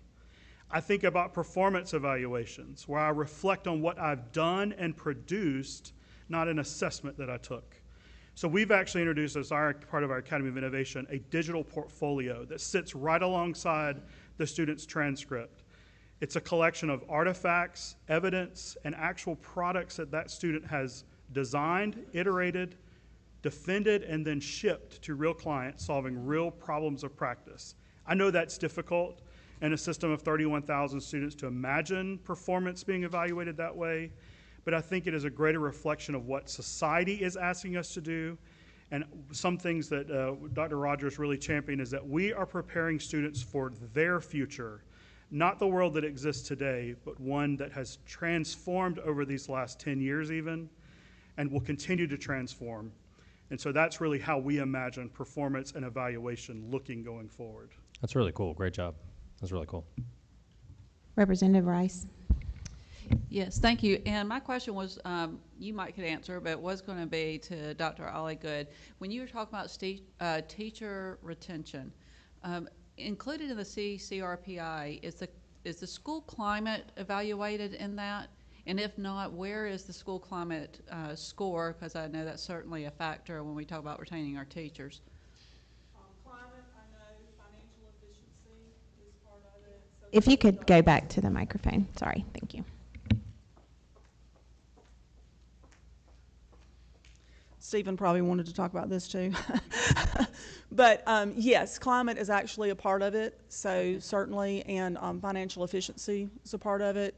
And I think that there have been some good movements through some pieces over the years, because I remember back about 7 or 8 years ago when climate first started being looked at, that teachers would have the kids sit in there and click certain things to get it, because if you had a certain number of clicks in an area, that the school would be higher, right? So there were different ways that I think schools tried to kind of beat those odds, and but. And how do you, what is your opinion or insight on how much that climate evaluation affects our teacher retention? I think probably it does have some impact. I think what I hear mostly is the frustration from teachers about moving targets, and they're not always sure about what their aim necessarily is. I think a lot of them, a lot of teachers, particularly at the elementary level, are very frustrated by, you know, so many changes in the curriculum. You know, we did math just a couple of years ago. Now we had new ELA standards. On top of the new ELA standards, it was HQIM.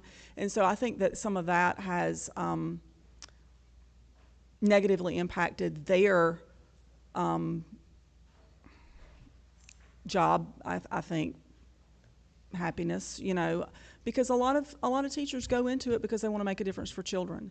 And I think sometimes that because of all the alleged hoop jumping, that they feel like sometimes that they can't get to the heart of designing a creative lesson to move a child from where he or she is forward on the continuum, you know. But yeah, I think climate definitely is impactful. And you know, and I think too, teachers are a little daunted by what other people see. They see the single score.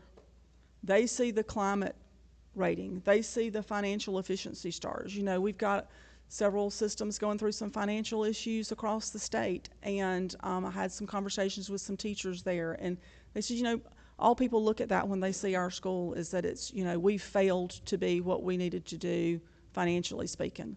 But, you know, I've been working really hard with those first grade students, and we've made a, you know, so those pieces are what people see, and I think we just need to take a minute and really look at what do we want people to see about our schools in the state of Georgia. What is that message that we're trying to get across? And are we getting across the message that we really want them to see?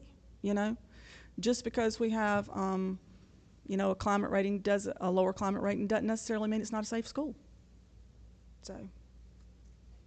Mm-hmm.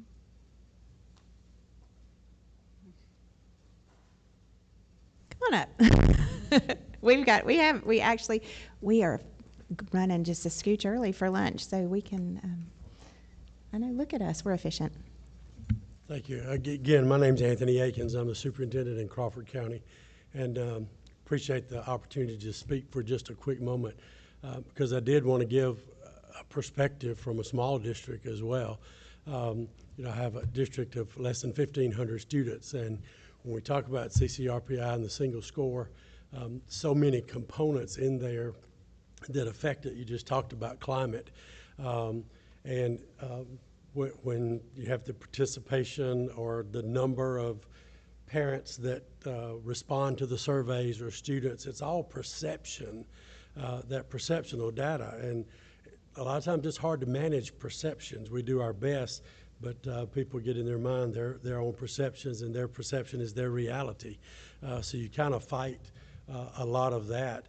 And, you know, for us, when we talk about students, and we talk about third grade, I may have 100 students, so every student affects it, you know, and you talk about the subgroups. One student could be in other subgroups. For me, though, and with Dr. Mayfield, what he was talking about, closing the gap, is a very volatile component of this. And for me, it's not as much like the economically disadvantaged, because my entire district is economically disadvantaged. So there really is no subgroup there. All students is my economically disadvantaged. But where I get hit is with our special needs students. And, you know, as he made the statement, we have identified, and we call it an IEP for that child because it's individual. Yet we're saying that they're going to have to perform with some modifications just like everyone else does. We have the Georgia Alternative Assessment, GAA. Previously, we were able to ask for some relief because we're only allowed to have 1% of that population take the GAA, which would be helpful for those students to show what they can do and what they have learned. And we could ask for a waiver and possibly get a little more than that 1% to be able to take that. Recently, it's been strictly 1%. So a year ago, we had a large number of our students who had to come out of GAA and now go straight into taking the milestones. So we took a huge hit, as they said, and my elementary level was one of those. I mean, I had an elementary school that was closing the gap was in the 70s, and then all of a sudden we got 3. Huge difference, and that impacted that single score. And even though we've made the progress, we've made the content mastery, that hit us to go down. And for me, even with that single score, you know, they have the attendance zones and things of that nature. Well, my attendance zone is each school. So if I have an elementary school that shows up, then my entire district is still eligible for, you know, promised scholarship. So those type things, and recruiting teachers, it's difficult for us when they see that, and parents trying to move into our area when they see those type scores. But if you get in with our community and see the progress that we're making in those schools and those areas, it's a different story. So I just wanted to share that. Thank you for that time. Thank you for that different perspective. It's good to hear from our more rural schools. Peach County, do y'all want to say, Dr. Davis? We've put you on the spot in the last 4 minutes. Hey, good morning, everyone. Echoing some things you heard that my colleagues made an excellent point with earlier. Actually, during the introductions, one of you alluded to situations where you have school districts touting let's say a 99% graduation rate, yet the test scores being produced there are abysmal, right? That's a problem. That's unacceptable, and that speaks to the importance of continuing to have achievement as a central piece to however school accountability is measured. That just makes good sense, right? That's the bar. That's what we're striving to achieve. The school district that I'm proud to represent, unfortunately, historically has not been a high-achieving school district. We aspire to be that. We're making leaps and bounds in that direction. So here I'm speaking about the growth piece, and that's accounted for with the progress component of CCRPI. That really needs to remain heavily weighted in there because good work is happening in a lot of school districts toward that growth piece there. So in answer to the question earlier, what's most important? Achievement, growth need to be central to the measurement. But Dr. Mayfield did an outstanding job representing just the problematic pieces that come with the closing the gaps component. Former special education teacher here speaking to you, so I echo the sentiment earlier that no one in this room is saying that we don't need to focus on closing gaps. But one of the problematic pieces there is the cohort size, if you think about this, that represents the groups and how that's measured there. 1 or 2 students moving in, moving out, can really make such a big difference. It makes that metric very volatile, and the impact that it can have on not really telling the true story of a school's performance is very concerning. So thank you for having heard our feedback here today. Thank you. I think that, what now? Do we want him to talk? I just think every time I hear Peach, I think. Oh. Thank you so much for speaking to our committee today. I think you've given us a lot to think about as we go forward. Our next meeting of the study committee is August 19th, and we will be at the Capitol. For you Atlanta folks, we'll be the ones driving next time. Of course, the Peach Pass lanes will be in our favor. Sorry about that this morning. But again, thank you so much to the Houston County Schools for letting us use this space, and we do have lunch for the committee and our speakers and our guests. So we stand adjourned. Thank you.